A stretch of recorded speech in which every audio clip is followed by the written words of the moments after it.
हम लोग श्रीमद् भागवतम के तीसरे स्कंद के 5वें अध्याय के 16 और 17 श्लोक को आज पढ़ने का प्रयास करेंगे। 15 में आपने देखा था, तदस्य कौशारव शर्म दातुर हरे कथामेव कथा सुसारम उद्धृत्य पुष्पेभ इव आर्त बंधो शिवाय नः कीर्तय तीर्थ कीर्ते। तत् मतलब इसलिए, क्योंकि भगवान की कथा असीमित सुख देने वाली है, जीवों के अमंगल को हरने वाली, इसलिए अस्य अस्य मतलब इन भगवान हरि के, हे कौशार अर्थात कौशार के पुत्र मैत्री मुनि, शर्म दातु कल्याण देने वाले इन हरि की कथा में व कथा को ही कथासु सारम सारी कथाओं के सार के रूप में उद्धरण करके मथ करके, सारी कथाएं जितनी भी आपने सुनी है उससे मथ करके भगवान हरि की कथा को ही पुष्पेभ्य इव, जैसे पुष्पों से भ्रमर मधु खींच लेता है वैसे ला करके, इव पुष्प एव हो गया आर्त बंधु, क्योंकि आप दुखियों के बंधु हैं, इसलिए शिवाया जगत के कल्याण के लिए नह कीर्तय हमसे कीर्तन कीजिए। कैसे भगवान है, कहते तीर्थ कीर्ते। बड़ा अच्छा पॉइंट था कि मान लो विदुर जी, मान लो मैत्री मुनि कहें भाई तुम तो योग्य नहीं हो ना कि सुनने के लिए, तब तो कह रहे हैं भाई भगवान तीर्थ कीर्ति हैं, पवित्र कीर्ति हैं, सुनने से ही वो योग्यता जागृत कर देंगे। तो अब एक बड़ी कठिनाई आ जाती है। अभी हम चर्चा कर रहे थे, किसी को घर पे बुलाओ, वो क्या खाएंगे, तो कहे कुछ भी खाएंगे, तब ज़्यादा दिक्कत होती। मान लो कहे कि ये खाएंगे वो खाएंगे, तो आसान होता है बताने में। तो आचार्य कह रहे हैं इसमें कि मैत्री मुनि समझ नहीं पा रहे थे कहाँ से शुरू करें, भाई भगवान की कथा तो बहुत प्रकार की है। तो विदुर जी सहायता कर रहे हैं कि कौन सी इस कथा वो सुनना चाहते हैं। इस 16वें श्लोक का लिंक है कि भगवान के हरि की कथा तो बहुत सारी हैं, लेकिन कौन सी कथा सुनना चाहते हैं उसको खुद ही बता दे रहे कि ये कथा हमको अच्छी लगती है। तो यहाँ पे एक अर्थ आपको लगेगा कि पुरुषावतार के बारे में सुनना चाहते हैं, लेकिन वो कृष्ण अवतार के बारे में सुनना चाहते हैं, जो इस जगत में अवतार लेकर के सृष्टि आदि भी करते हैं, मतलब पुरुषावतार के रूप में। तो कृष्ण के अवतारों को सुनना चाहते हैं। तो ध्यान से सुनिएगा, श्लोक बड़ा इंटरेस्टिंग है। स विश्वजन्म स्थिति संयमार्थे कृतावतारः प्रगृहीत शक्तिः। स विश्वजन्म स्थिति संयमार्थे कृतावतारः प्रगृहीत शक्तिः। चकार कर्माण्यति पुरुषाणि यानीश्वरः कीर्तयतानि मह्यम्। चकार कर्माण्यति पुरुषाणि यानीश्वरः कीर्तयतानि मह्यम्। स विश्वजन्म स्थिति संयमार्थे कृतावतारः प्रगृहीत शक्तिः। स विश्वजन्म स्थिति संयमार्थे कृतावतारः प्रगृहीत शक्तिः। चकार कर्माण्यति पुरुषाणि यानीश्वरः कीर्तयतानि मह्यम्। चकार कर्माण्यति पुरुषाणि यानीश्वरः कीर्तयतानि मह्यम्। स विश्वजन्म स्थिति संयमार्थे कृतावतारः प्रगृहीत शक्तिः। स विश्वजन्म स्थिति संयमार्थे कृतावतारः प्रगृहीत शक्तिः। चकार कर्माण्यति पुरुषाणि यानीश्वरः कीर्तयतानि मह्यम्। चकार कर्माण्यति पुरुषाणि यानीश्वरः कीर्तयतानि मह्यम्। बोलिए।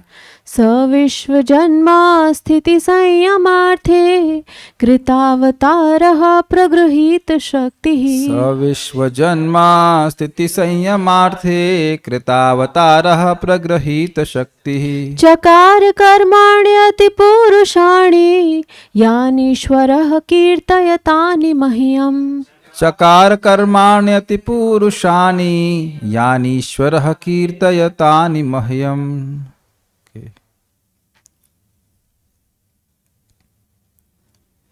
कृपया उन परम नियंता भगवान के समस्त अति मानवीय दिव्य कर्मों का कीर्तन करें, जिन्होंने विराट सृष्टि के प्राकट्य तथा पालन के लिए समस्त शक्ति से सम्मिलित होकर अवतार लेना स्वीकार किया।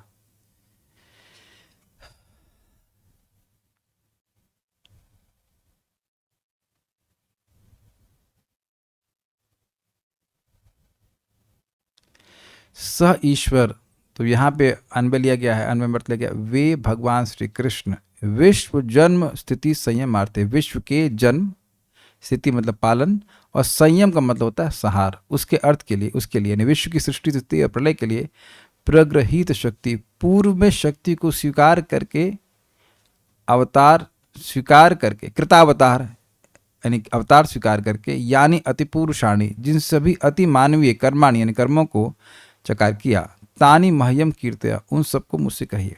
अब जरा विचार कीजिए, पुरुषावतार के बारे में कह रहे हैं कि कृष्ण अवतार के बारे में कह रहे हैं? देखिए, प्रग्रहित शक्ति का मतलब है कि भगवान ने पूर्व में यानी कि सृष्टि के पूर्व, सृष्टि के समय कह सकते हैं, पुरुषावतारों के रूप में अपने को विस्तार किया था, उसके द्वारा उन्होंने रजगुण तमगुण और सतोगुण को स्वीकार करके, सामीप्य और नियामक की वाली बात है, उसे स्पर्श नहीं करते लेकिन स्वीकार करके, एक्टिवेट करके सृष्टि करते हैं। तो ये भगवान श्री कृष्ण ने कार्य किया था पुरुषावतार के रूप में, लेकिन वो अवतार इस जगत में नहीं आते हैं। जो पुरुषावतार है इस जगत में आकर लीला नहीं करते, करते हैं? बताइए क्षीरोदकशा विष्णु की क्या लीला है? मतलब समझ पा रहे हैं मेरी बात? जो वो यहां पे आते हैं तो किस रूप में आ रहे हैं? पुरुष रूप में आ रहे हैं कि नहीं? कृष्ण की बात कर रहा हूं मैं। भगवान कृष्ण यहाँ पुरुष के रूप में आ रहे हैं, पुरुष के रूप में अवतार लेकर आ रहे, कृतावतार, ऐसे व्याख्या करी गई है। तो कह रहे हैं वो अवतार स्वीकार करते हैं पुरुषों के बीच में, लेकिन अति पुरुष वाले कार्य करते हैं। अति मर्त्यानि भगवान गूढ़ा कपट मानुष, वो मनुष्य का वेश, मनुष्य के रूप में आते हैं, लगता है कि मनुष्य, लेकिन मनुष्य से कार्य नहीं करते हैं। वो अति मानवीय व कार्य करते हैं। तो उन सारे कर्मों को आप हमसे कहिए। तो ऐसा लग रहा है ना कि पुरुषावतार के बारे में पूछ रहे हैं, लेकिन पुरुषावतार के बारे में नहीं पूछ रहे हैं, भगवान कृष्ण के कर्मों के बारे में पूछ रहे हैं। मैं पहले भ्रमित हो गया, हमने ये क्या पूछ रहे हैं? पुरुषावतार के बारे में पूछ रहे हैं कि कृष्ण के अवतार के बारे में पूछ रहे हैं? कहते हैं इन भगवान ने पहले स्वीकार किया था इन शक्तियों को सृष्टि के लिए। भगवान कृष्ण का सृष्टि से सीधा संबंध नहीं होता है, वह तो भगवान आकर लीला करते हैं। तो अब आप समझ रहे हैं विदुर जी की मनस्थिति को, वह तो भगवान कृष्ण की विरह में रो रहे हैं। तो वह सृष्टि के बारे में पूछने में उतने उत्सुक नहीं है जितना कि भगवान श्री कृष्ण की लीलाओं को सुनना चाहते हैं। और आप में भक्तों को पता ही होगा कि वह भगवान श्री कृष्ण के स्वरूप के रहस्य के बारे में ही जानना चाहते थे। मुख्य बात तो वही था। जिस विशेष प्रश्न को वो किए थे, क्या था? ज्ञानम परम स्वात्म रह प्रकाशम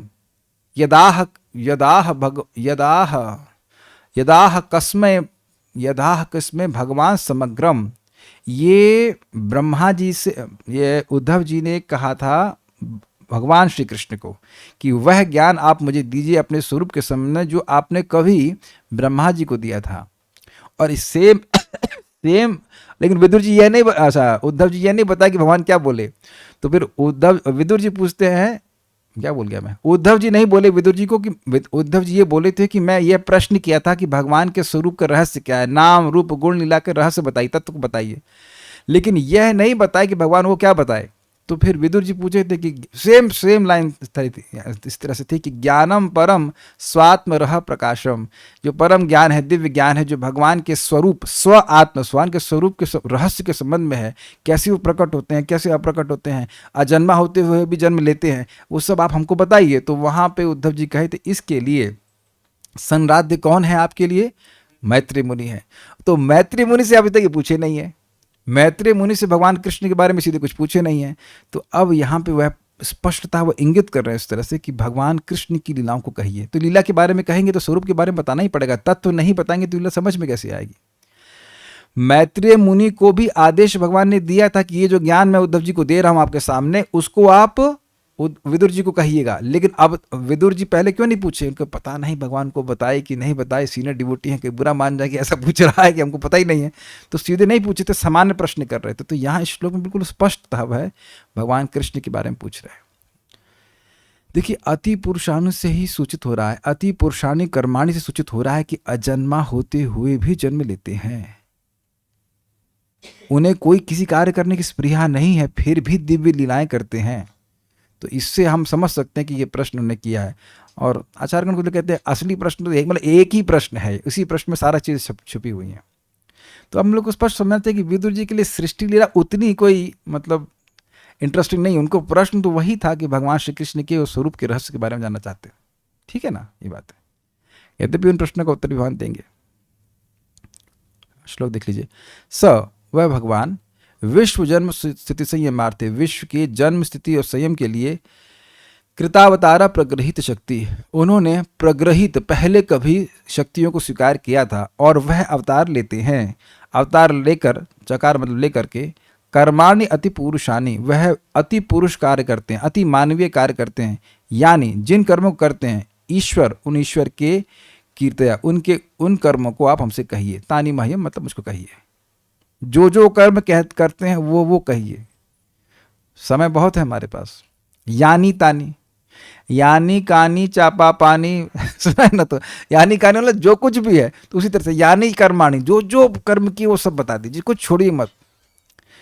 the purpose of course is not to cover the course but to uncover it, तो सारी लीला बता दीजिए। हर बार भक्तों ने इसी तरह की प्रार्थना की है, विस्तार में बताइए, विस्तार में बताइए, विस्तार में बताइए। सब बहुत भूखे होते हैं भगवान की कथा के। श्रीधरी, आप विशेष रूप से भगवान श्री कृष्ण की कथाएं कहें, इस आशय से उन्होंने ये श्लोक कहा। एकदम स्पष्ट देखिए है, एकदम आप पहले अगर पढ़ेंगे तो लगेगा पुरुषावतार के बारे में पूछ रहे हैं, लेकिन उनके बारे में तो पहले पूछ ही चुके हैं। कैसे वो सृष्टि करते हैं, कैसे सृष्टि में प्रवेश करते हैं, अच्छा प्रलय के समय कैसे अपने अंदर सब संभाल लेते हैं, तो वो तो प्रश्न कर चुके हैं। तो प्रश्न को दोबारा क्यों करेंगे? अगर आप विदुर जी के प्रश्नों को ध्यान देंगे तो प्रश्न कर चुके हैं। तो उन और वह, अच्छा ये बता दीजिए कि भाई महाविष्णु जगत में आगे कौन सी लीला करते हैं? भाई भगवान कृष्ण के बारे में आप सुने होंगे, लेकिन शायद अब पहली बार सुने होंगे कि 3 विष्णु होते हैं, तो आप लोग उछलने गए 3 विष्णु होते हैं। भगवान कृष्ण के बारे में तो सब भारतीय लोग जानते हैं, सब कुछ जानते हैं भगवान के बारे में। ये भारतीयों की बड़ी योग्यता है कि कुछ भी ना जानने के बावजूद भी इतना जानते हैं कि सब कुछ जानते हैं। लेकिन महाविष्णु के बारे में बहुत कम लोग जानते हैं, क्योंकि भगवान इस जगत पर लीला नहीं करते हैं, इस जगत में आकर नहीं करते हैं। उनकी लीला ये कि जगत की सृष्टि लीला कर देते हैं, लेकिन जगत में आते नहीं है वो। तो भगवान श्री कृष्ण आते, तो इसलिए उनके बारे में पूछ रहे हैं। इस संपूर्ण जगत की सृष्टि आदि को करने के लिए जिन्होंने पूर्व काल में अपनी माया शक्ति को अपनाया था, वे ही पुरुष रूप से अवतार ग्रहण करने वाले हैं, जिन कर्मों को कोई दूसरा पुरुष नहीं कर सकता। ऐसे जिन कर्मों को श्री भगवान ने किया, उन्हीं कर्मों को आप विस्तार से वर्णन करें। लेकिन बड़े ध्यान से टीका को समझिएगा। यहां पुरुष अवतार का मतलब, या पुरुष रूप से अवतार का मतलब पुरुषावतार नहीं है। जो पुरुषावतार हैं वो पृथ्वी पे आके लीला नहीं करते हैं। वो क्षीरोदकश विष्णु हैं, वो अपने श्वेतद्वीप में है और अपने क्या कहते हैं उसको, परमात्मा के रूप में है। उनके द्वारा अवतार आते हैं। आप प्रथम स्कंद में 3रे अध्याय में सुनेंगे नहीं, सुन चुके हैं आप, सब सुन ही चुके हैं। तो जो लोग सुन चुके हैं उन्हें नहीं सुने, वो दोबारा सुन लेंगे जाकर के, कि वहाँ बड़ा स्पष्ट लिखा है कि जितने भी अवतार हैं, एता चांसः कला पुंसः कृष्णस्तु भगवान स्वयं, जितने भी अवतारों का वर्णन किया, एते और च मतलब जो अनुक्त हैं, जिनको नहीं भी कहा गया, वह सब पुंसाम अर्थात क्षीरोदकश विष्णु के अवतार हैं। वहाँ प्रभुपाद जी कहते हैं इस जगत में जितने भी अवतार हैं, दे डिसेंड थ्रू क्षीरोदकश विष्णु, यानी उन्हीं के एक्सपेंशन होते हैं, जनरली स्पीकिंग। जनरली तो अब सूत गोस्वामी जी कृष्ण और बलराम जी को भी बोल दिए, तो लोग सोचेंगे अच्छा कृष्ण बलराम जी भी तो क्षीरोदकश विष्णु के अवतार हैं। तो ऐसा भय उनको हुआ कि ये अंडरस्टैंडिंग ना हो जाए, इसलिए बोल रहे एत चांसा कला पुंसा कृष्णस्तु भगवान स्वयं। ये जितने भी अवतार हैं वह पुंसाम अर्थात क्षीरोदकश विष्णु कहिए या गर्भोदकश विष्णु कहिए या महाविष्णु कहिए, वो एक ही बात है, अलग अलग व्यक्ति नहीं है, उनके अवतार हैं। लेकिन भगवान कृष्ण ये और ऑब्वियसली बलराम जी भी, ये भगवान कृष्ण साक्षात भगवान है, वह क्षीरोदकश विष्णु के अवतार नहीं है।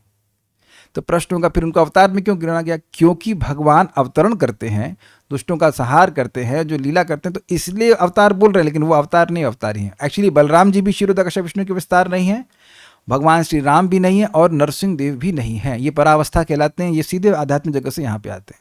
दे are not expansion of Kshirodakashayi Vishnu. या अब लघु भागवतमृत जब पढ़ाया जाएगा तो वहाँ भी आप देख लेंगे, उसमें स्पष्ट वर्णन है। बट एक मोटा मोटी बात आपको हम समझा रहे हैं इस तरह से।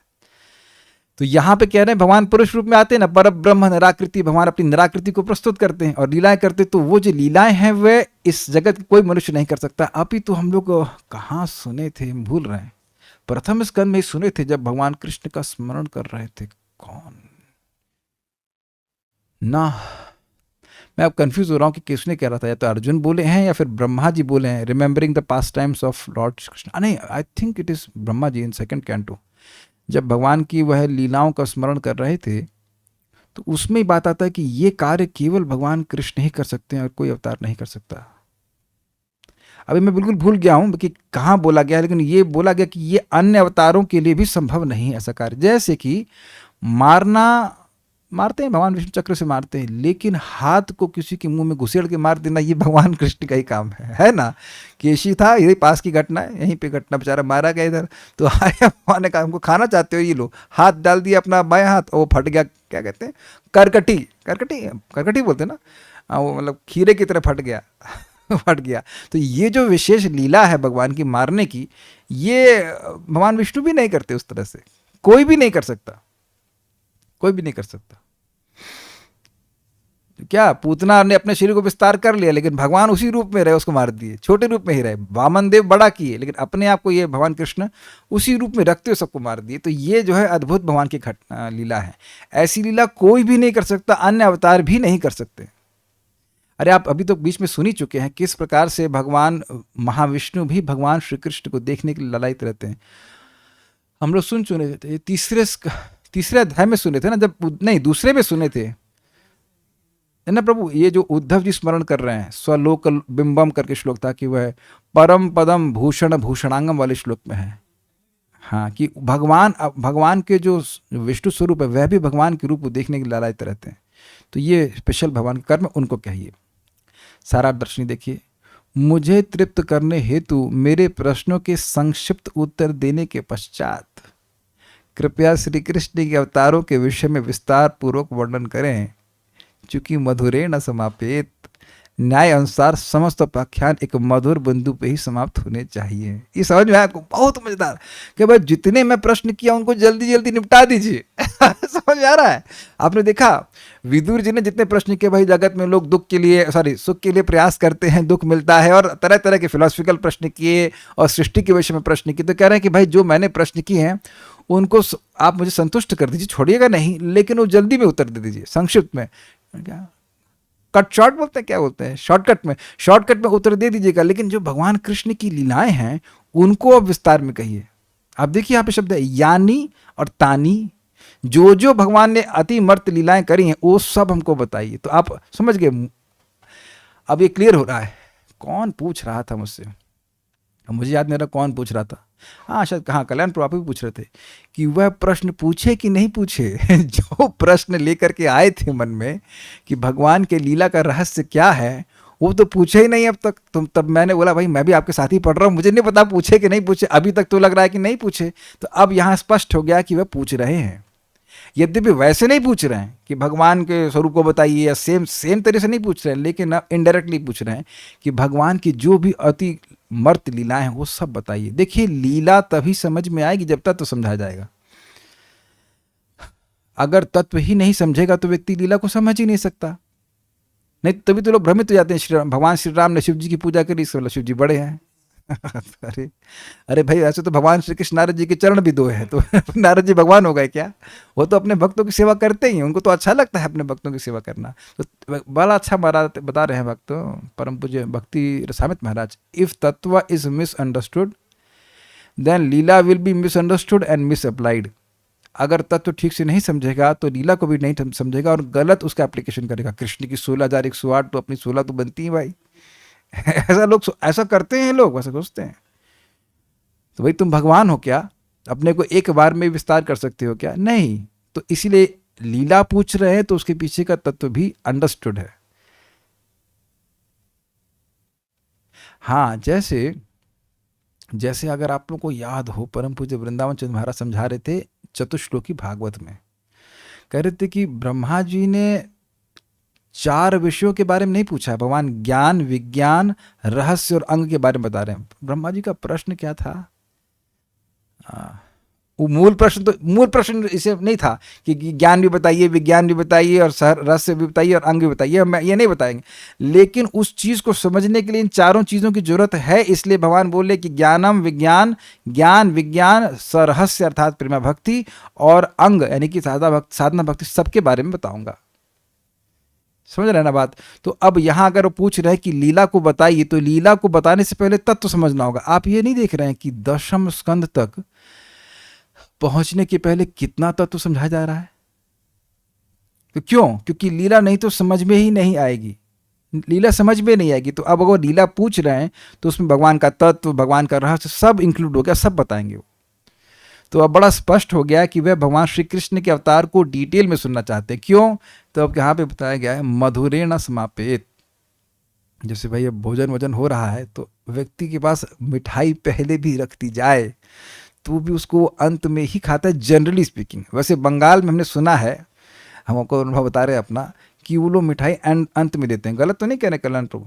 एक मुझे याद है, लौकिक बात है लेकिन समझाने के लिए, मेरे पिताजी के मित्र की शादी थी, बहुत मतलब डिवोटी नहीं थे, बिल्कुल बच्चे थे, तो वो लोग बंगाली थे, तो देना खाना दे रहे थे, बड़ा अच्छा लग रहा था। बाद में मिठाई दी, हम लोग क्या रहते हैं, हमने कहा हमने कहा मिठाई होगी नहीं, बोला कुछ सोचे ही नहीं। वो पहले खिलाए जा रहे हैं, दाल चाहिए चावल चाहिए, खिलाए जा रहे और जब मिठाई आई तो पेट भर के हमें बड़ा क्रोध आया। हमने कहा मिठाई अगर ये लोग बता दिए होते तो हम प्लेट खाली रखते। मैं बचपन में वो घटना आज भी मुझे याद है। उन्होंने कहा ये बड़ा गड़बड़ की है, वो लोग सफ़ेद रसगुल्ला कुछ खिलाते, तो उनका तरीका सही था भाई, मधुरेण समाप्यते। यहाँ भारत में तो वैसे नॉर्थ इंडिया में क्या है, दाल चावल सब एक साथ परस देते हैं, लेकिन वो सिस्टमेटिकली खिलाते हैं। पहले खिलाएंगे, फिर उसके बाद फिर आएंगे, फिर उसके बाद फिर खिलाएंगे, वो बिठा के खिलाते हैं। पहली बार हमने देखा था। तो उसी न्याय से कि एंड में मीठा दिया जाना चाहिए। भाई मान लो कोई कड़वा खाया है, ये खाएगा, अंत जो है उसको अच्छा होना चाहिए। आपने सुना अगर अंत भला तो सब भला वाला, तो कह रहे हैं कि अंत में सब सृष्टि लीला पढ़ लिया, लेकिन अंत में हम अब भगवान श्री कृष्ण की लीला को ही सुनना चाहते हैं। तो उसको जल्दी जल्दी कर दीजिए जो हमने पहले प्रश्न किए हैं, और इसको विस्तार से समझाइए। इसको आप आगे दशम स्कंद में सुनेंगे कि भगवान विष्णु की लीलाएं भी जीव के ज्ञान को नष्ट करती हैं, उसको प्रेम देती हैं, लेकिन लोगों की उसमें रुचि नहीं होती है। लेकिन भगवान श्री कृष्ण की लीलाएं ऐसी हैं कि कामियों को भी अच्छी लगती है। भाई उनको लड़कियों की बात अच्छी लगती है, लड़का लड़की मिले तो क्या हुआ, तो भगवान ऐसी लीला करते हैं। आप देखिए बहुत से लोग अनाधिकृत भी हैं, लेकिन फिर भी वो रासलीला की चर्चा करते हैं, क्योंकि उनको ऐसे ही उस तरह के इंक्लिनेशंस होते हैं। अब मुझे याद नहीं आ रहा कौन बोला था, I am not sure, but भक्ति विज्ञान महाराज शायद बोल रहे थे इस प्रवचन में। कह रहे थे कि मैंने, हो सकता मैं गलत हूँ कि कौन बोला था, बात याद आ रही है कि विदेश में भी कुछ लोग भागवत को जानते हैं। तो कौन है वो, क्या है भागवत? वो जिसमें रास लीला का वर्णन है। तो क्योंकि उनको इन सब चीज़ें कार्य ज़्यादा अच्छे लगते हैं, तो उनको रास लीला ही समझ में आती है, तो पढ़ते हैं। क्या श्लोक है वो, जो ये कृष्ण कथा दशम स्कंद का श्लोक है ना, कि भवौषधि श्रोत्र मनोभिरामात, कौतम श्लोक नहीं, ऐसे कुछ है श्लोक कि हर किसी व्यक्ति के लिए अच्छा है। मनोभूष एकदम एकदम मुख से मन से निकल गया। लेकिन हर प्रकार का व्यक्ति के लिए, जो इस जगत से मोक्ष चाहता है उसके लिए भी अच्छी है। निवृत्त तर्षैरुपगीयमानाद् भवौषधि श्रोत्र मनोभिरामात् कौतम श्लोक गुणानुवादात् बिना पुमान विरज्येत बिना पशुघ्नाथ। तो जो लोग बिल्कुल भोग वासनाओं से रहित, तो उनके लिए भी कृष्ण कथा है। और जो जगत से मुक्त होना चाहते हैं, मतलब उनके लिए औषधि के समान है। और जो मनोभिरामा, जिनको मन को रमाने वाली, मतलब जो सुनने, मतलब जो है थोड़ा सा भी इंटरेस्टेड है जगत में, तो उनको भी सुख देने वाली कथा है। तो कौन अच्छी व्यक्ति नहीं होगा। और स्पेशली भगवान कृष्ण की बाल लीलाएं सबको बड़ी अच्छी लगती हैं। आप देखो, हम एक गांव में गए थे राजस्थान में, तो एक बच्चा था, उसको भी पूतना की कथा पता थी, वो कृष्णा कार्टून देखा था। तो आप देख सकते हैं कि ऐसे कार्टून मूवीज़ कम ही बनती हैं अन्य अवतारों के रूप में, मतलब बनती हैं, लेकिन ये बच्चे वाली लीला भगवान की बहुत अच्छी लगती हैं। तो कहने का मतलब है कि भगवान श्री कृष्ण के लिए लीला विशेष रूप से मधुर है, इसको वह सुनना चाहते हैं। देखिए, यह नहीं कहा जा रहा है कि भगवान विष्णु स्वरूप की जो लीलाएं हैं वह दिव्य नहीं है या मधुर नहीं है, लेकिन भगवान श्री कृष्ण की लीला विशेष रूप से मधुर है, ये बात है। महाराज समझा रहे थे कि भगवान, देखिए मनुष्य तो मनुष्य से ही प्रेम करेगा ना, तो भगवान इसीलिए मनुष्य रूप में जब आते हैं तो वह विशेष रूप से मनुष्यों को आकर्षक कर लगता है। ये सब बातें हैं। कृतावतार अर्थात पुरुष स्वरूप में उनका अवतरण, मह्यम अर्थात मुझ पर कृपा करने हेतु कहिए। देखिए, व्यक्ति भूखा हो तो कुछ भी ग्रहण करता है, लेकिन कुछ चीज़ें उसे विशेष अच्छी लगती हैं, तब वो उसको प्राप्त करता है तो कहता है आहा, आपने मुझ पर बड़ी कृपा करी। क्या मतलब, जो भूखा तो मैं था ही, लेकिन जो मुझे सबसे अच्छी वस्तु थी वो दिया। एक सन्यासी एक भक्त के घर में गए थे, मतलब ब्रह्मचारी के घर में गए, तो उन्हें प्रसाद खिलाया, तो सिंपल था, लोबिया की सब्जी और रोटी। बोले आज तूने संतुष्ट कर दिया। तो आप समझ गए। आप कहेंगे भाई क्या, ये तो भूख तो है व्यक्ति साधु को, लेकिन वो कुछ विशेष ही उनको अच्छा लगा, ये बात है। तो ये इनको विशेष रूप से कृष्ण कथा प्रिय है। ऐसे ही भगवान के भक्त और कृष्ण कथा, कृष्ण के बारे में सुनना चाहते हैं, तो कह रहे हैं मह्यम से यह है कि मुझ पर विशेष कृपा करने हेतु बताइए।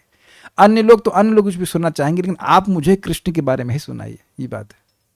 अब जानते हैं, सुन चुके हैं कि विदुर जी ने सुना था कि भगवान इस जगत को छोड़ने से पहले आपका स्मरण किए थे और मैत्री मुनि को बोले थे कि आप विदुर जी को ज्ञान दीजिएगा। तो यह सुन करके विदुर जी रोने लगे थे, वेहवल हो गए थे। याद है आप लोग को? प्रेम वेहवल थे कि भगवान ने इस जगत पे जाने से, जगत को छोड़ने से पहले मेरा स्मरण किया। I mean this amazing. नहीं, आप यहाँ सुन लीजिए कोई महाराज हैं, आपके गुरु महाराज भी कहें महाराज वो आपका स्मरण कर रहे हैं, तो आप ऐसे तो महाराज का सभी शिष्यों के प्रति प्रेम होता है। आपके बारे में अगर स्पेशल पूछ रहे हूँ तो आपको लगेगा ना कि भाई मैं जैसे दीनहीन व्यक्ति को आप महाराज क्यों उतना ध्यान दे रहे हैं, क्यों करेंगे? Will feel very personal affection. तो यहाँ स्पष्ट हो गया कृतावतार का अर्थ यहाँ पे पुरुषावतार नहीं है। कृतावतार मतलब पुरुष रूप में जो भगवान अवतार लेते हैं वह है। कृत अवतार, अवतार लेकर के जो भगवान आते हैं। ठीक है, नेक्स्ट क्रम संदर्भ। यद्यपि विदुर जी कृष्ण कथा में विशेष रूप से अनुरक्त थे, किंतु विरह जनित दुख की वृद्धि के भय से वे समान प्रश्न पूछने लगे थे। आते साथ वह भगवान के बारे में पूछते तो ना शायद वो शायद सुन भी नहीं पाते। जैसे हम सुन चुके हैं कि उद्धव जी से जैसे पूछे थे भगवान कृष्ण के बारे में सीधे, तो उद्धव जी की समाधि लग गई थी। तो पता लगा प्रश्न किया, खुद ही समाधि लग गई। तो मैत्रेय वेट करेंगे इनकी समाधि बाहर हो तब तो हम कुछ करेंगे। This is inconceivable for us. आप इस बात को समझने का प्रयास कीजिए। पुंडरीक विद्यानिधि, आज मैं उनका स्मरण कर रहा था, तो पुंडरीक विद्यानिधि बाह्य रूप से लगते थे एकदम भोग विलासी, रेशम के कपड़े पहने हैं, पान चबा रहे हैं। और गदाधर पंडित वो है अखंड ब्रह्मचारी। तो उनको मुकुंद दत्त कहे कि आज मैं तुमको एक शुद्ध भक्त के दर्शन कराऊंगा। तो उनको लगा कि भाई कोई विरक्त के दर्शन कराएंगे। तो उनको लेके गए तो देखा ये पान चबा रहे हैं और उसके बाद पान की पीकदान में पिच पिच कर रहे हैं। तो ये कैसे वैष्णव है? बोले कुछ नहीं, लेकिन मन में सोचे तो मुकुंद दत्त समझ गए कि इनके मन में क्या भाव है। तुरंत वही श्लोक बोले, अहो बकीयम स्तन कालकूटम जिगांसयाप्येद साधवी लेभे गतिम धात्री उचिताम ततोन्यम कम वा दयालुम शरणम ब्रजेमा। तो भगवान की दया का वर्णन किए, इतने में पुंडरीक विद्यानिधि को सारे अष्ट शक्ति विकार होने लगे। अपना कपड़ा फाड़ दिए, वो सब इधर जितना था सोने के बर्तन थे जो भी था वो सब फेंक दिए। तो उनको अष्ट शक्ति विकार होने लगे। तब गदाधर पंडित समझे कि भाई ये तो महान भक्त हैं। फिर वह उनके सोचे मेरा अपराध हो गया, फिर उनसे वह दीक्षा स्वीकार करते हैं। वैसे कोई दिक्कत नहीं है, गदाधर पंडित राधा रानी के अवतार हैं और ये पुंडरीक विद्यानिधि हैं, ये वृषभानु के अवतार हैं, तो पिताजी से ले ली दीक्षा तो क्या दिक्कत है। लेकिन पॉइंट क्या है, हम लोगों को ऐसा नहीं लगता, लेकिन एक कृष्ण का नाम भी शुद्ध भक्तों की मति को बिल्कुल अविच्छिन्न रूप से बिल्कुल बिना कटे उधर चली जाती है उनकी मति।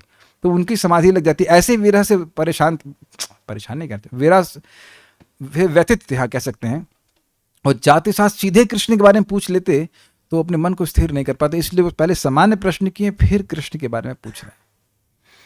और अभी भी यहाँ पे कृष्ण का नाम नहीं रखे। ऐसा आप सुनते हैं कि राधा रानी का नाम क्यों सुखदेव गोस्वामी नहीं लिए, तो समाधि में चले जाते, भागवती नहीं होती। फिर वो परिचित मेरा टाइम देखते रहे, मेरा टाइम जा रहा है तो कुछ बोल ही नहीं रहे, है कि नहीं? ये सब बातें। एवं मैत्रेय मुनि भी इन कथाओं के लिए प्रस्तुत नहीं हुए थे, मतलब एकदम से रेडी नहीं थे कि तुरंत ही बोल देंगे, इसलिए सवाल प्रश्न के। कृपया उन आश्चर्यजनक कार्यों का वर्णन करें जिन्हें वर्तमान समय में अवतार के रूप में प्रकट हुए श्री कृष्ण अपने जन्म आदि हेतु 3 शक्तियों को ग्रहण करके संपादित करते हैं। तो अब हमको देखिए समझ में आ रहा है, थोड़ा अर्थ अलग जा रहा है यहाँ पे। अर्थ ये है जो मैं समझ पाया अब तक, यानी ये तो समझाने कौन सी 3 शक्ति, लेकिन इससे समझ में आ रहा है कि भगवान की वो जो दिव्य 3 शक्तियाँ हैं, यानी कि संधिनी, संवित और ह्लादि शक्ति, इनका ही मतलब स्वीकार करके भगवान जगत में प्रकट होते हैं।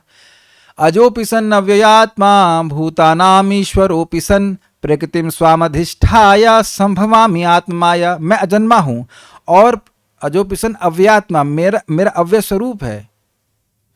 भूतानाम ईश्वरोपि सन्, यद्यपि मैं मनुष्य जीवों का ईश्वर हूँ, फिर भी प्रकृतिम स्वाम अधिष्ठाय, अपने स्वरूप को अधिष्ठित करके अपने स्वरूप को प्रकट करते हुए संभवामि आत्माया, अपनी शक्ति से मैं प्रकट होता। तो अपनी शक्ति से प्रकट होता का मतलब यही हुआ संदनी संवित लादनी शक्ति से युक्त होकर के भगवान आते हैं। युक्त का मतलब कभी नहीं भी थे क्या? नहीं, लेकिन वो उनका उपयोग करके जगत में आते हैं, ऐसे कह लीजिए।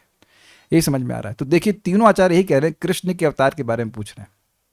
बाल प्रबोधनी, भगवत कथाओं में भी श्री कृष्ण के अवतार कथा को ही विशेषता कहिए, इसको कहने के लिए श्लोक कहते हैं। जो भगवान विश्व के जन्म, स्थिति और प्रलय के पूर्व में सत्वादि गुण स्वीकार करते हैं। पुरुषावतार के रूप में गुणों को स्वीकार करते हैं, वे ही अवतार करके, होना चाहिए, स्पेलिंग मिस्टेक हो गई, करके जिन कर्मों को करते हैं उनको मुझसे कहिए। भगवान श्री कृष्ण पहले पुरुषावतार के रूप में प्रकृति को स्वीकार करते हैं, लेकिन यहाँ भगवान श्री कृष्ण के अवतार के बारे में पूछ रहे हैं, जो जगत में होता है उसको आकर के जो कार्य करते हैं वो बताइए। विशेष रूप से ये सुनने की इच्छा के हेतु कहते हैं। मान लो कोई कहे, या मैत्रेय मुनि भाई पूछें कि भाई आप ये विशेष रूप से कृष्ण लीला क्यों सुनना चाहते हैं, तो कहते हैं अति पुरुषानी, अर्थात जिसको करना अन्य किसी के लिए संभव नहीं है। ये अर्थ आप देखिए, इस जगत में जो सामान्य कार्य होते हैं उसको सुनने में किसी को इंटरेस्ट नहीं आता। मैंने आज पेंसिल से ए लिखा, that will not be a breaking news, is it not? नहीं ना? कोई पांव से लिखेगा तो कुछ ब्रेकिंग न्यूज हो सकती है। कुछ लोग होते हैं ना, दोनों हाथ नहीं और पांव से पेन पकड़ कर लिख देते हैं, तो वह कुछ अद्भुत स्पेशल कार्य हो जाएगा। इस जगत में लोग कुछ अति पुरुष कार्य करना ही चाहते हैं ताकि लोगों की चर्चा का विषय हो। इसीलिए तो भगवान कहे, भगवान करते ही हैं, कहे तुम एवरेस्ट पे चढ़ रहे हो, और कौन सा माउंटेन था वो जो इधर द्वारका के पास में था, वर्ष कौन सा था भूल रहा हूँ, कितने योजन ऊपर था, कहते ऊपर तो भगवान चढ़ गए कृष्ण बलराम जी, और ऊपर से कूद भी गए। तो कहो कि तुम एवरेस्ट पे चढ़ तो गए, वहां से कूद के दिखाओ। अब ये अद्भुत हो गया ना बात। आप लोग सुने होंगे कि एवरेस्ट पे लोग चढ़े, नहीं, उसका नाम वर्ष से आता है। जब जरासंध ने उनको भगवान हारने का नाटक किए थे, तो उसके बाद दोनों भागे, और भाग करके वो एक वर्ष करके शब्द है, भूल रहा हूँ, वर्ष पर्वण, ऐसे शायद वर्ष पर्वण करके है, हाँ, वर्ष पर्वण करके वो उस पर चढ़ गए। वो एवरेस्ट से बहुत ऊंचा था। तो अब वह चढ़ तो गए ही, और उसने चारों ओर लकड़ी लगा दी ताकि अग्नि जल जाए, वो जल के फूंक जाए। कुछ नहीं, भगवान वहां से कूदे और कूद के पैदल पैदल पहुंच गए द्वारका। अमेजिंग। तो ये रिकॉर्ड तो आप सुने होंगे कि एवरेस्ट पे लोग चढ़ गए। अब भगवान कहते बेटा चढ़ तो गए, तो वहां से कूदो, और बिना पैराशूट के, बिना पैराशूट के सहित भी कोई कूद नहीं सकता, तो वहां से कूद के दिखाओ, तो नहीं कूद सकते। भगवान की लीलाएं हैं इसी प्रकार की अद्भुत अद्भुत, इसलिए सुनना चाहता हूं। समझ गए ना मैं क्या कह रहा था? अति पुरुष कार्य, अद्भुत कार्य सुनने की प्रवृत्ति हम सब में है, तो इसलिए कह रहे हैं मैं सुनना चाहता हूं। वैसे कार्य कोई नहीं कर पाता, या सिर्फ मुख में पूरे ब्रह्मांडों को, अनंत कोटि ब्रह्मांडों को दिखा देना, तो वैसे तो नहीं है। आप लोग घर जाकर के बाथरूम के आगे में विश्वास कर, कुछ नहीं दिखेगा, नथिंग, है कि नहीं? डॉक्टर कभी देखा नहीं, जीभ निकालो देखो, कभी ब्रह्मांड दिखे? किसी के नहीं दिखे, कभी नहीं दिखने वाले, लेकिन भगवान ने अपनी माँ को ही दिखा दिया से। प्रवर्षण, यस, प्रवर्षण माउंटेन था। उसका हेतु क्या है कि क्यों ऐसी लीला कर पा रहे हैं? तो कहते हैं उसका हेतु, कहते हैं ईश्वर शब्द से, अर्थात परमेश्वर होने के कारण वे सब कुछ करने में समर्थ हैं, वो कुछ भी कर सकते हैं। ओके, तात्पर्य, निस्संदेह विदुर कृष्ण के विषय में विशेष रूप से सुनने के अत्यंत उत्सुक थे, किंतु वे भाव अभिभूत थे, क्योंकि कृष्ण ने इस दृश्य जगत से हाल ही में प्रयाण किया था। प्रपद उसको और समझा रहे हैं। अतः विदुर ने उनके उन पुरुष अवतारों के विषय में सुनना चाहा, जिन्हें वे विराट जगत की सृष्टि तथा भरण पोषण के लिए पूर्ण शक्तियों समेत प्रकट करते हैं। पुरुष अवतारों के कार्यकलाप भगवान के कार्यों के विस्तार मात्र होते हैं। विदुर ने मैत्री को यह संकेत दिया, क्योंकि मैत्री यह तय नहीं कर पा रहे थे कि कृष्ण के कार्यों के किस अंश का कीर्तन किया जाए। तो आप समझ रहे हैं, पुरुषावतार से शुरू जो हम प्रपात तात्पर्य को समझ रहे हैं, पुरुषावतारों से शुरू कीजिए, लेकिन कृष्ण की कथा को भी कहिए, ये बात है। ऐसा नहीं कृष्ण की कथा छोड़ ही दें।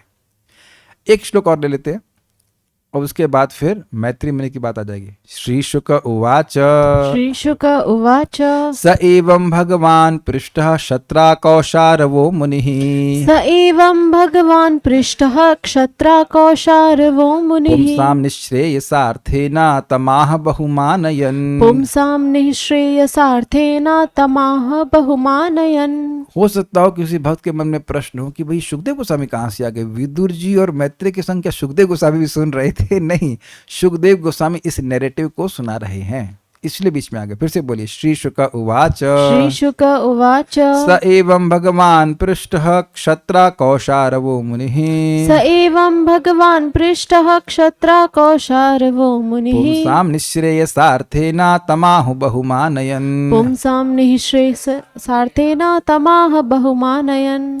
एक भक्त पूछ रहे हैं कि पिछले श्लोक में कहा गया था कि हमको सुनाइए, और इस श्लोक में कह रहे हैं कि मुझको सुनाइए।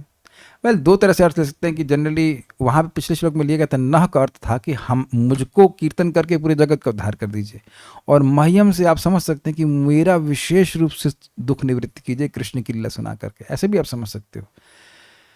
ओके, एक बार फिर से बोलते हैं, बोल नहीं पाए ठीक से। श्री शुक उवाच श्री शुक स उवाच एवं भगवान् पृष्टः शत्रा कौशारवो मुनिः स एवं भगवान् पृष्टः क्षत्रा कौशारवो मुनिः पुंसां निःश्रेयसार्थेन तमाह बहुमानयन्। पुंसां निःश्रेयसार्थेन तमाह बहुमानयन्। सुखदेव गोस्वामी ने कहा, विदुर का अत्यधिक सम्मान करने के बाद विदुर के अनुरोध पर समस्त लोगों के महानतम कल्याण हेतु महर्षि मैत्रेय मुनि बोले। श्री शुकवाचा, सुखदेव गोस्वामी ने कहा, स भगवान कौशारवो मुनि, इस सारे मैत्रेय मुनि के लिए है।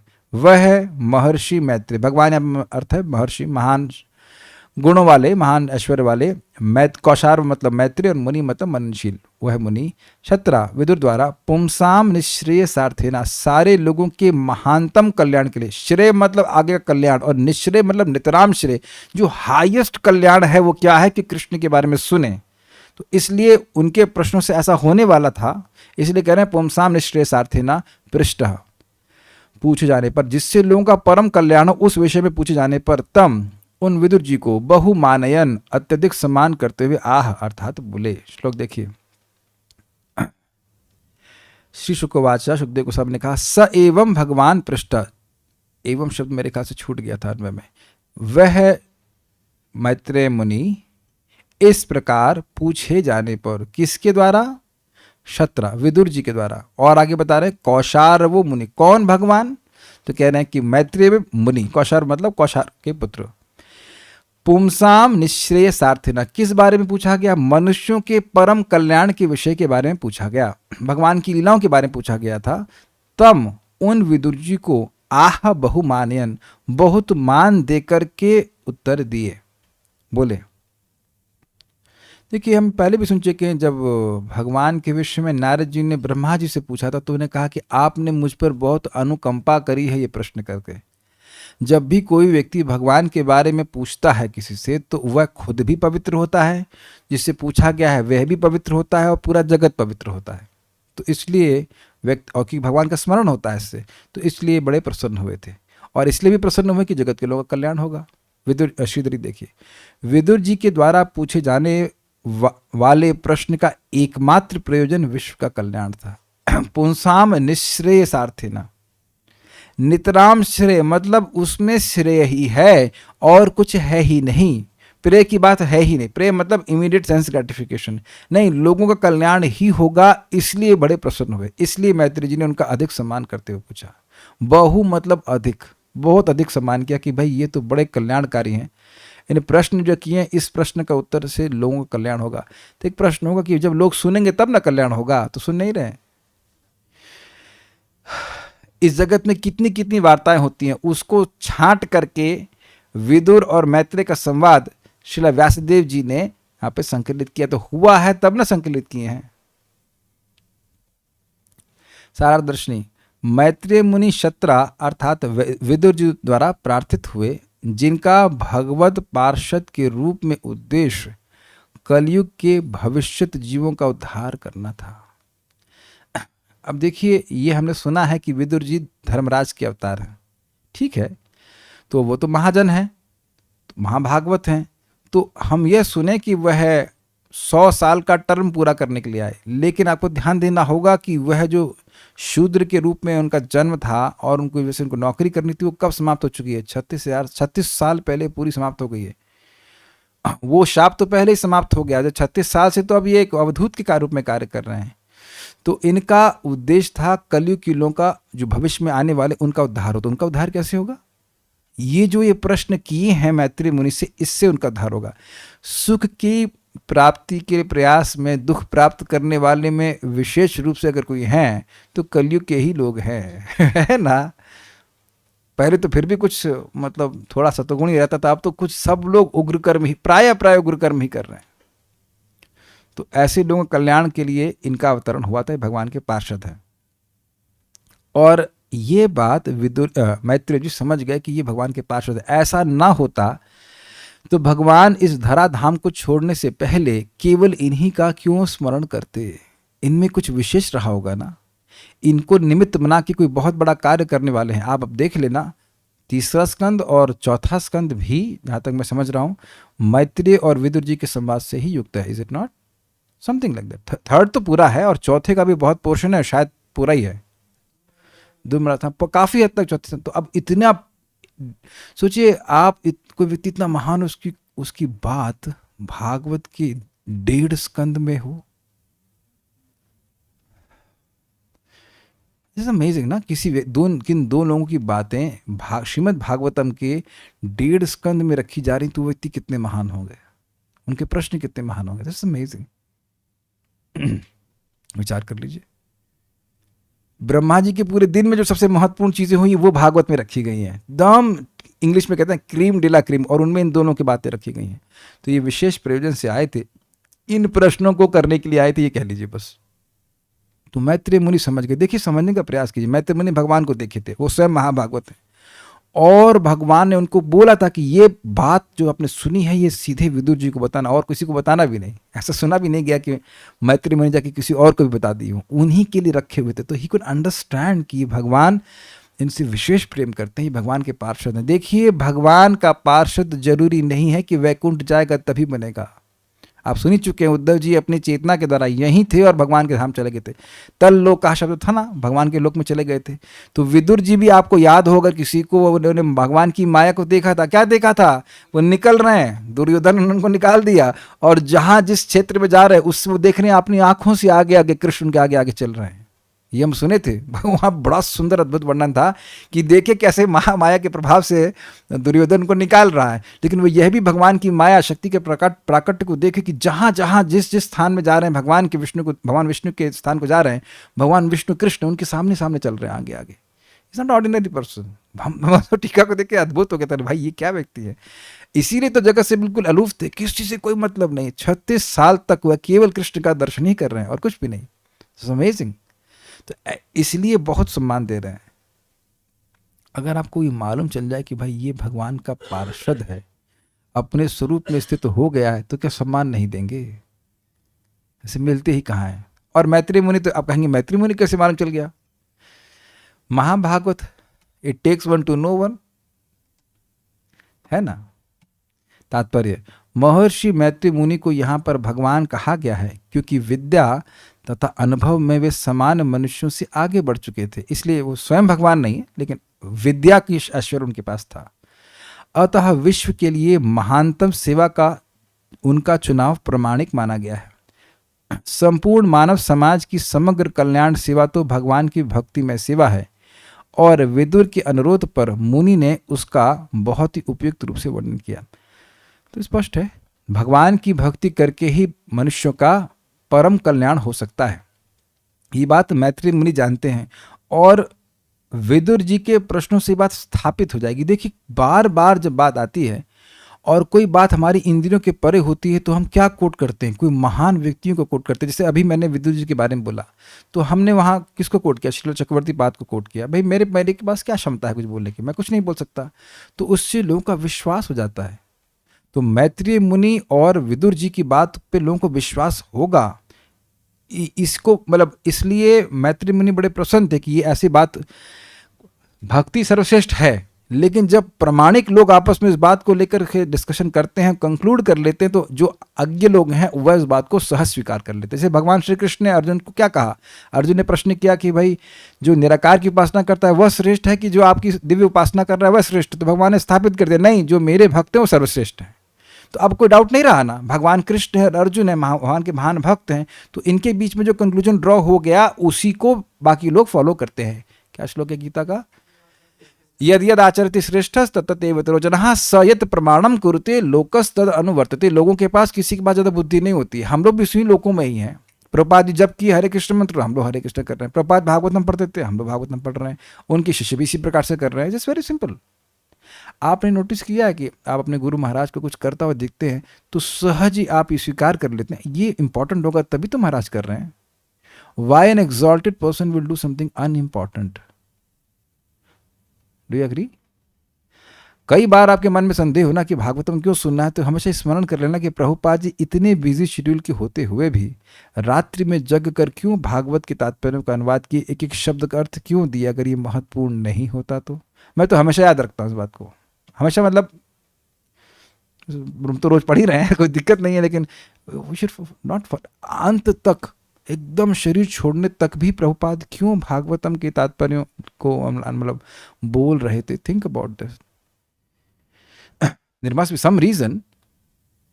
तो कहने का अर्थ यह है कि ये जो प्रश्न है इससे मनुष्यों का परम कल्याण होगा, वह एकदम निश्चित कर पाएंगे, हाँ भक्ति करके ही हम सब सर्वसिद्धि को प्राप्त करेंगे, तो इसलिए बड़े प्रसन्न हुए।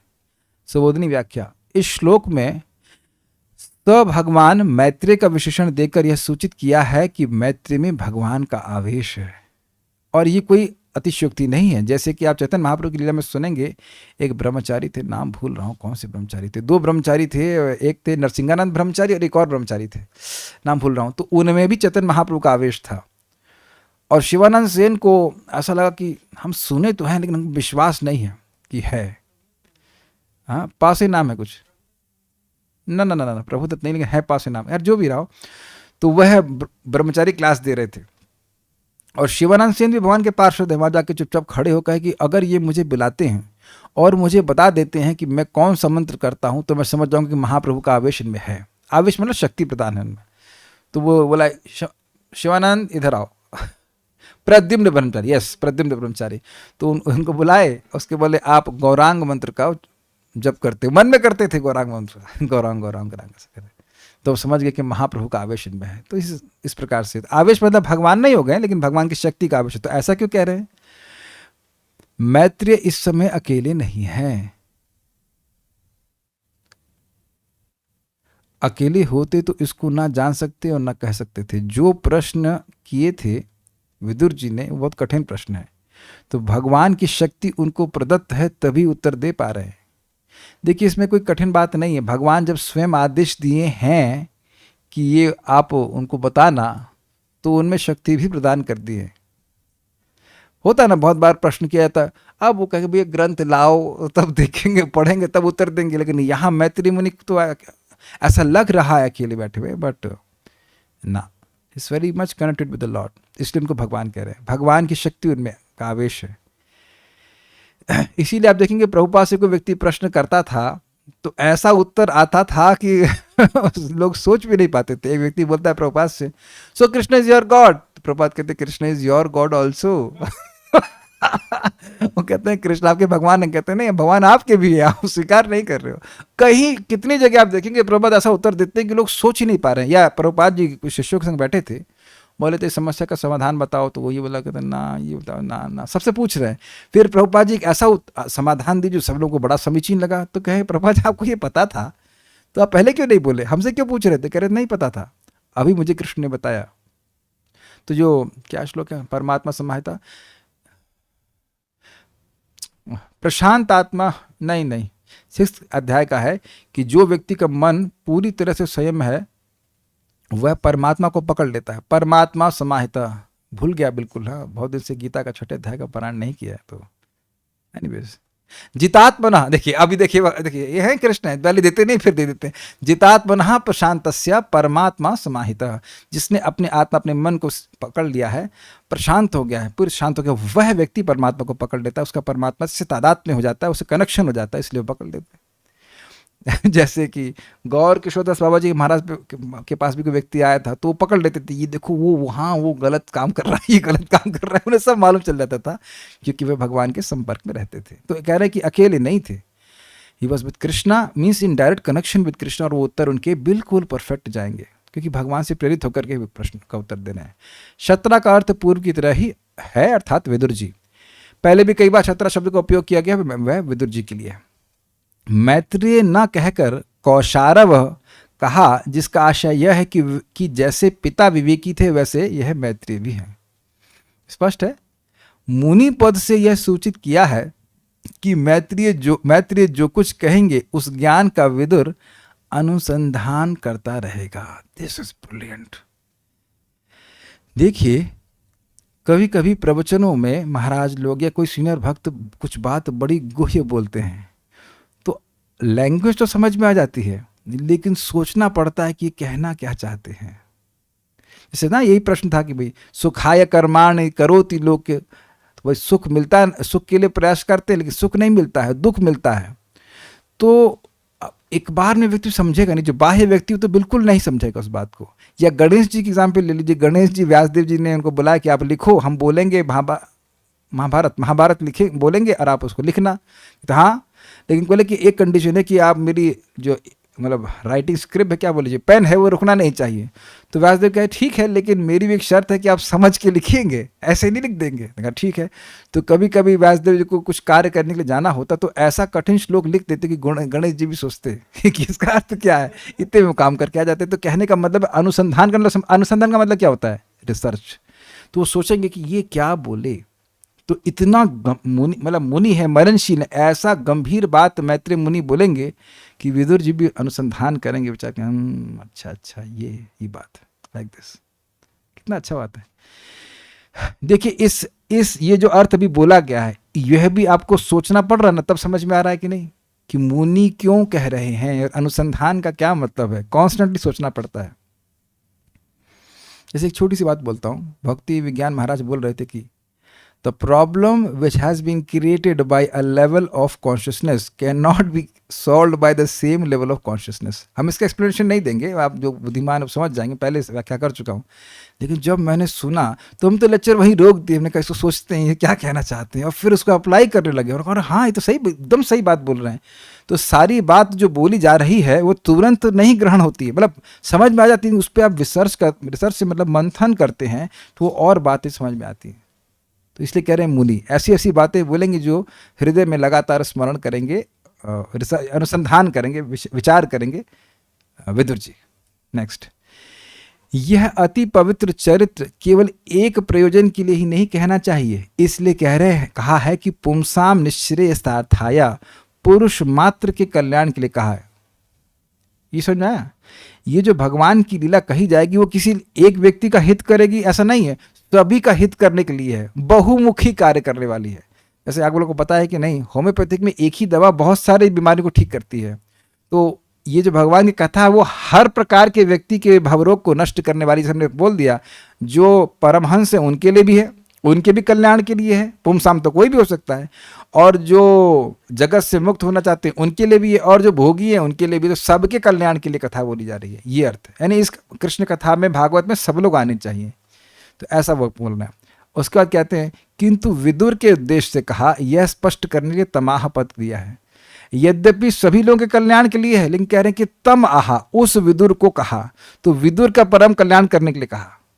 यद्यपि था सबके लिए, लेकिन फोकस किया गया था विदुर जी को, विदुर जी के उद्देश्य से सबको कहा गया, लेकिन इसीलिए तम शब्द कह रहे हैं कि तब मतलब उनको कहा लेकिन सबके कल्याण के लिए कहा। तो सबका कल्याण तो तब होगा जब वो सुनेंगे, लेकिन अभी इस समय तो विदुर जी के लिए बोल रहे हैं, ये बात बोल रहे हैं। समझ में आ गया? ठीक है। अच्छा, विदुर को भी बहुत मानपूर्वक कहा है, सम्मानपूर्वक, जिससे उपदेश उसके हृदय में प्रविष्ट हो जावे। ये क्या मतलब है? देखिए, आप लोगों को कभी ऐसा अनुभव हुआ है कि कथा तो हम बहुत से लोग सुनते हैं, मतलब सुन लेते हैं, लेकिन कोई कोई टीचर बड़े प्रेम से पढ़ाते हैं।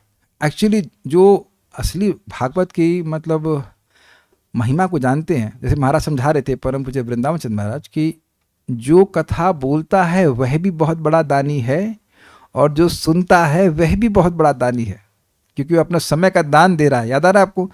तो महाराज को आपने देखा होगा कई बार, और अन्य महाराज लोग भी, परम पूज्य राधा गोविंद महाराज जी को बोलते हैं कि वो अंत में धन्यवाद देते हैं श्रोताओं का या आयोजकों का कि आपने हमारा बहुत सामान्य भाग्य का उदय किया कि आपने भगवान के बारे में बोलने के लिए हमें कहा।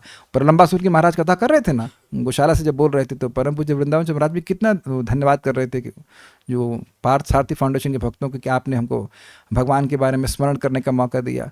तो देखिए, सम्मान से कथा सुनाई जाती है, ऐसा नहीं बोला तुम पतित उधर नीचे बैठ गया ऐसा नहीं है। अगर कोई व्यक्ति को ऐसे आप बोलेंगे तो फिर वह नहीं पाएगा। Is it not? कथा मीन्स अफेक्शन, गुह्यम आख्याति पृच्छति। आप देखिए सुखदेव गोस्वामी जी, नित्यम विष्णु जना प्रिय बोला गया तो दो अर्थ है, नित्य ही विष्णु, वह नित्य ही विष्णु जनों अर्थात भगवान के भक्तों को प्रिय थे कि भगवान की कथा कहते थे, और वह उनके लिए भी भगवान के भक्त अत्यंत प्रिय थे क्योंकि भगवान की कथा वह कह पा रहे थे,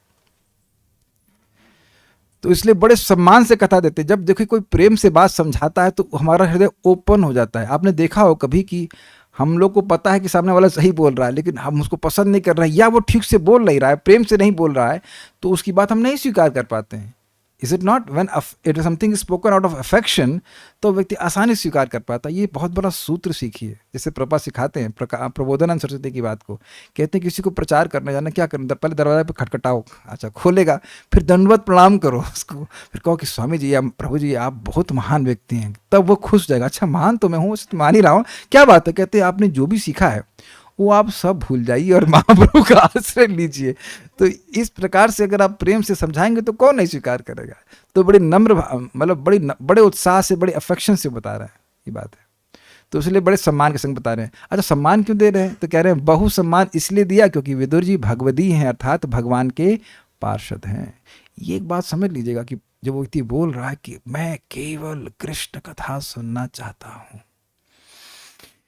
मैं केवल कृष्ण कथा सुनना चाहता हूँ, is it not shows is absolute, क्या कह सकते हो उसको, डेडिकेशन नहीं, प्रभु मैं बोला था अनन्यता, केवल भगवान की कथा सुनना चाहता हूँ।